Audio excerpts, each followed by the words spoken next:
पंचम स्वर विष्णु सजोष सेवा बद्धन्तु वाङ्गिरः जुम्नैर्वाजे विरागतम् वाजश्च मे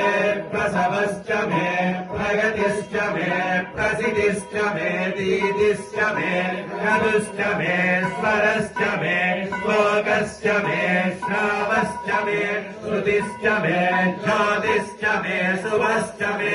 प्राणश्च मे बाणश्च मे ज्ञानश्च मे सुश्च मे चित्तञ्च म आधीतञ्च मे वाक्च मे मनश्च मे चक्षुश्च मे श्रोत्रञ्च मे दक्षश्च मे बलञ्च म ओजश्च मे सहश्च म आयुश्च मे जरा च म आत्मा च मे तनूश्च मे शर्म च मे कर्म च मे गानि च मे स्थानि च मे परोगुंसि च मे शरीराणि च मे